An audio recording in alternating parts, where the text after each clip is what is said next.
Hello everyone, आज हम start करने जा रहे हैं लॉ ऑफ फोर्सेस। इसमें हम ये देखेंगे कि अगर कोई बॉडी है इस पर फोर्सेस लग रहे हैं। तो इस बॉडी पर फोर्सेस लग रहे हैं, मान लीजिए पी फोर्सेस है, ये क्यू है और ये पॉइंट इंटरसेक्शन पॉइंट क्यू। तो ये देखेंगे इन दोनों फोर्स का इस बॉडी पर क्या इफेक्ट आएगा, उसको हम लोग इसके एक रिजल्टेंट निकालेंगे।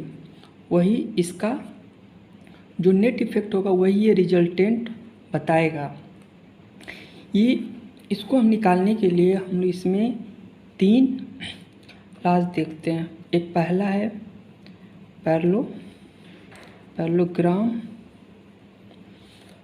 लॉ ऑफ फोर्सेस, दूसरा है ट्रायंगल लॉ ऑफ फोर्सेस, तीसरा है पॉलीगॉन लॉ ऑफ फोर्सेस। इस तीनों फोर्स के हेल्प से हम लोग अगर किसी बॉडी पर 2 या 2 से अधिक फोर्स लग रहे हैं और ये जो फोर्सेस लग रहे हैं उनका एक नेट हम लोग फोर्स निकालेंगे जो कि उस बॉडी पर ओवरऑल इफ़ेक्ट डालेगा। जो सारे फोर्स मिल के उस बॉडी पर जो इफ़ेक्ट डालेंगे वही जो हम लोग एक रिजल्टेंट फोर्स निकालेंगे वही उस बॉडी पर इफ़ेक्ट डालेगा। तो सबसे पहले पैरेललोग्राम लॉ ऑफ फोर्सेस देखेंगे। इसकी डिफिनीशन सबसे पहले हम लोग देखते हैं कि इसकी डिफिनीशन क्या है। तो इसकी डिफिनीशन ये कहती है, if 2 forces acting simultaneously on the particle be represented in magnitude and direction by 2 adjacent side of parallelogram। मतलब ये है, अगर कोई 2 फोर्सेस एक साथ किसी पार्टिकल पर लग रहे हैं और उसको हम लोग रिप्रेजेंट कर रहे हैं उस साइड से 2 एडजेसेंट साइड ऑफ पैरेललोग्राम से, और उनका मैग्नीट्यूड एंड डायरेक्शन हम लोग उसमें बता रहे हैं, तो ओवरऑल जो इनका एक रिजल्टेंट आएगा वो जो पैरेललोग्राम का जो डायगोनल आएगा वही शो करेगा, जिसका कि एक मैग्नीट्यूड भी होगा, डायरेक्शन भी होगा। तो देखते हैं, अगर ये कोई एक बॉडी है, लेट अस अज्यूम अगर ये बॉडी है, इस पॉइंट पर अगर कोई एक फोर्स P लग रहा है और ये फोर्स Q लग रहा है, ये पॉइंट वो है, इसको एक ही प्लेन में है इसलिए इसको हम लोग कोप्लेनर कंकरेंट फोर्स सिस्टम भी बोल सकते हैं, क्योंकि ये 2D है और एक ही पॉइंट से 2 फोर्सेस लग रहे हैं। तो अब इसकी एनालिसिस करेंगे। अब जो ये लाइन है इसी के पैरेलल इस पॉइंट से हम लोग एक पैरेलल लाइन खींचेंगे और इस पॉइंट से ये वाला जो डिस्टेंस है इसके पैरेलल एक खींचेंगे, तो ये कहीं जाके मीट करेगा और जो इनका डायगोनल है यही इन दोनों फोर्स का रिजल्टेंट होगा।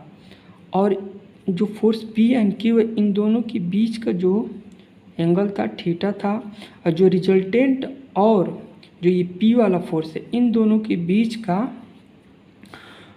जो एंगल है वो अल्फ़ा है। अब इसकी एनालिसिस करने के लिए इस लाइन को हम लोग आगे बढ़ा देंगे और इस पॉइंट से, जो ये पॉइंट है, इससे इस लाइन पर एक परपेंडिकुलर लाइन खींचेंगे। और अब इसको हर पॉइंट को हम लोग डिनोट कर लें, जैसे पॉइंट O हो गया, इसको A से कर ले रहे हैं, B से कर ले रहे हैं, C से कर ले रहे हैं और ये D है, और ये वाली फोर्स तो हमें पता है Q है। अगर ये Q है तो इसके पैरेलल ये है तो ये भी आपका Q हो जाएगा। तो इस टेंगल की बात कर रहे हैं। इसकी एनालिसिस करने के लिए हम लोग, अगर ये थीटा है तो यहाँ भी थीटा हो जाएगा। अब इसका एनालिसिस करने के लिए हम लोग देख ले रहे हैं, ये थीटा है और E है, B है, C है, इसमें cos थीटा निकालेंगे तो cos थीटा इक्वल टू क्या होगा, ए बी अपान, और ये आपका क्यू है, ए बी अपान ए सी।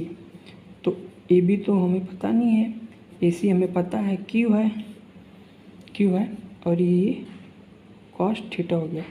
तो ए बी इक्वल टू क्या हो गया हमारा, क्यू कॉस थीटा हो गया। ऐसे ही हम लोग साइन थीटा इसमें लगाएंगे। साइन थीटा इक्वल टू क्या हो जाएगा, पी सी अपान ए सी। तो हम बी सी निकालेंगे, ए सी साइन थीटा। तो ए सी तो हमें पता है क्यू है, तो क्यू साइन थीटा। अब ये सारा निकालने के बाद यहाँ वैल्यू हम लोग पुट कर देंगे। जो ए बी है, ए बी के लिए क्या आया है, ए बी में जो क्यू कॉस थीटा आया, तो यहाँ पर क्यू कॉस थीटा, यहाँ पर क्यू साइन थीटा हो गया। अब इसमें हम बड़े वाला जो एंगल, राइट एंगल ट्रायंगल है, अब उसकी एनालिसिस करेंगे। तो उसकी एनालिसिस करने के लिए हम लोग देखते हैं, उसकी एनालिसिस करने के लिए तो इन right angle triangle O P and C, तो इसमें हम लोग लगाएंगे जो ओ बी सी है, इसमें राइट एंगल ट्रायंगल लगाएंगे। इसमें पाइथागोरस लगाते हैं। तो पाइथागोरस लगाने के लिए हम लोग देखेंगे, इसमें लिखेंगे ओ सी का whole square plus O B का whole square plus B C का होल स्क्वायर। तो ओ बी तो हमें पता है, O A plus A B का whole square plus B C का whole square plus O C का। अब सारी वैल्यू हम लोग पुट कर देते हैं। ओ सी हम लोग आर स्क्वायर रखेंगे, और ओ बी हमारा पी है प्लस ए बी हमारा क्यू कॉस थीटा है, ब्रैकेट क्लोज होल स्क्वायर, और बी सी हमें पता है क्यू साइन थीटा का होल स्क्वायर है।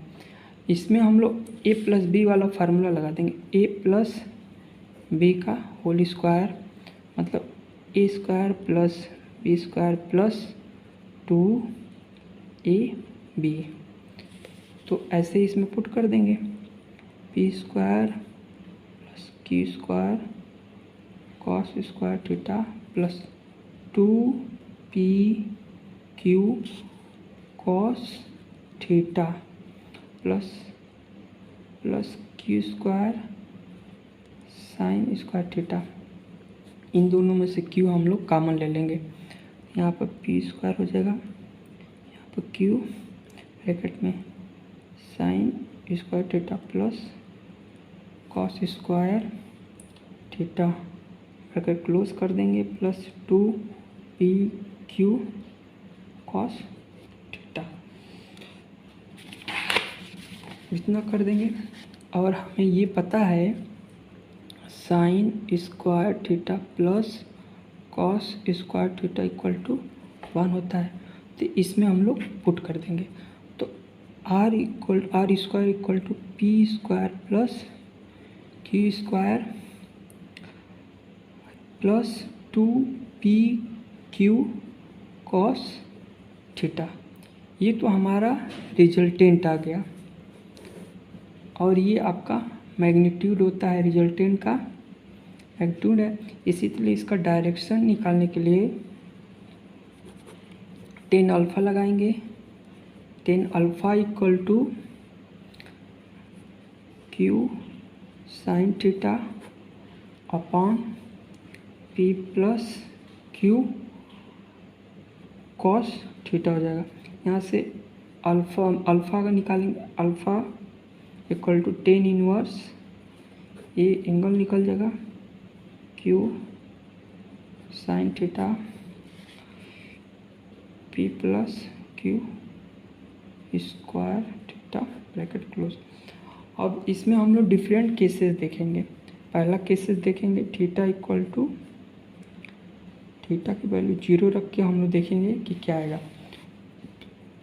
आर स्क्वायर है P square plus Q square plus 2pq cos theta. तो कॉस 0 की वैल्यू हमें पता है 1 होती है, इसलिए R square plus P square plus Q square plus 2pq, और ये थीटा कॉस थीटा कॉस 0 की वैल्यू 1 होती है, तो ये तो 1 हो जाएगी यहाँ पर। तो ये आपको फार्मूला मिल गया, R square plus P plus Q का होल स्क्वायर, जब ये रूट में आएगा पी प्लस क्यू का होल स्क्वायर तो रूट हट जाएगा, R equal to P plus Q. ऐसे ही सेकेंड केस देखेंगे, थीटा इक्वल टू 90 पुट करेंगे, थीटा इक्वल टू 90 पुट करेंगे तो देखेंगे R square P square Q square plus 2pq cos theta. तो ये कॉस 90 की वैल्यू हमें पता है 0 होती है, इसलिए R square P square plus Q square, तो P square plus Q R equal to P square plus Q square का होल स्क्वायर। एक थर्ड केस देख लेते हैं, थीटा की वैल्यू अगर 180 हो जाएगी, थीटा की वैल्यू अगर 180 हो जाएगी तो हमारा आर इक्वल टू आएगा P minus Q.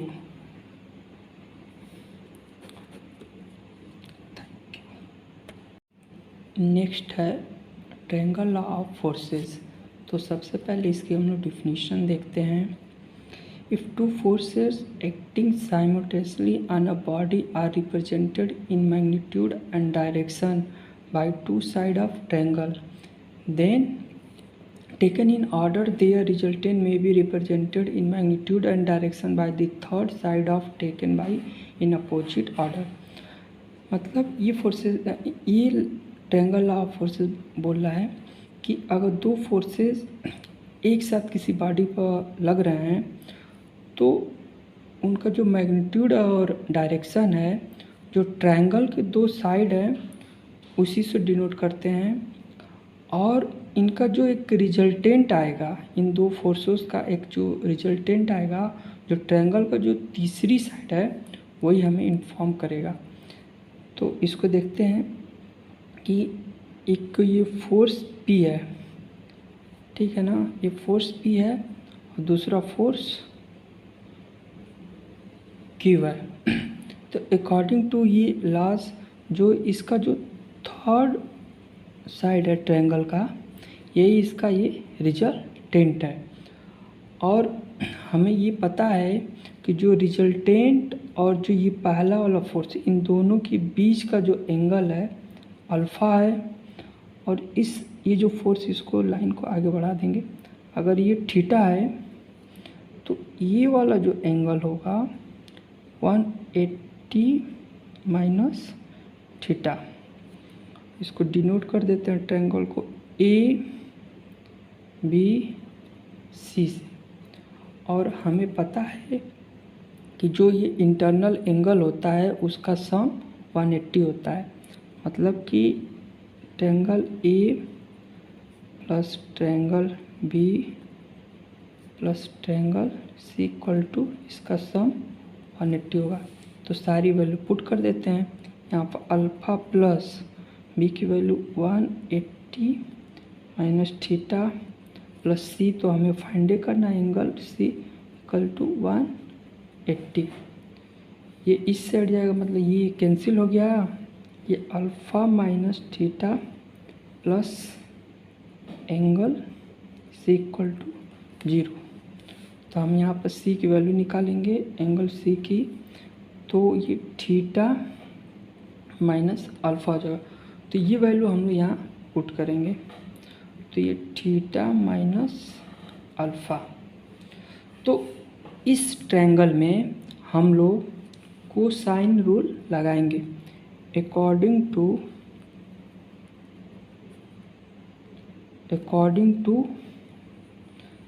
Sine rule, तो इसके अकॉर्डिंग जो ये P फोर्स है, इसका जो इसको हम लोग डायरेक्टली प्रोपोर्शनल टू इसके अपोजिट जो इसके सामने वाला एंगल है उसे लेंगे साइन रूल में। तो directly proportional to sine theta minus alpha, ये तो P प्रोपोर्शनलिटी साइन हटाएंगे तो एक K आ जाएगा, तो ये साइन ब्रैकेट में थीटा माइनस अल्फ़ा। अब यहाँ पे K इक्वल टू आ गया P sine theta minus alpha, ये इक्वेशन फर्स्ट हो गया। अब ऐसे ही Q वाला करेंगे। Q directly proportional to sine alpha, यहाँ पर Q है तो ये प्रोपोर्शनल टू साइन हटाएंगे K आएगा साइन अल्फ़ा, तो यहाँ पर K इक्वल टू क्या हो जाएगा Q साइन अल्फ़ा, ये क्वेश्चन नंबर 2 हो गया। अब ऐसे ही थर्ड वाला करेंगे।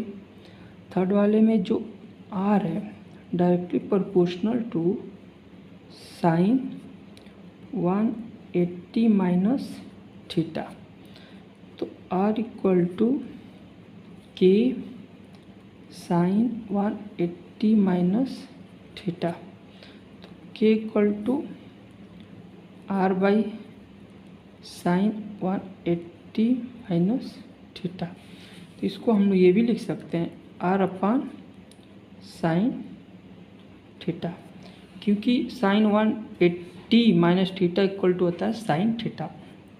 ये इक्वेशन नंबर 3। और ये तीनों इक्वेशन से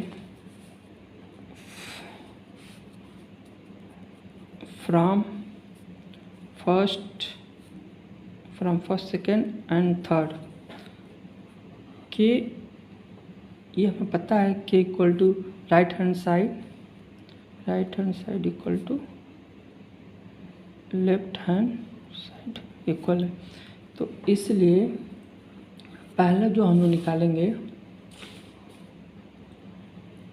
तो P equal to sine theta minus alpha equal to Q upon sine alpha equal to R upon sine theta, यही फाइनल है। इसमें अगर हमने फोर्सेज निकालने रहेंगे तो दो इक्वेशन पुट करके और इसमें कोई एक अननोन कर देगा और बाकी गिवन रहेगा, तो हम लोग इसके हेल्प से हम लोग फाइंड कर लेंगे। तो यही हमारा ट्रायंगल लॉ ऑफ फोर्सेस है।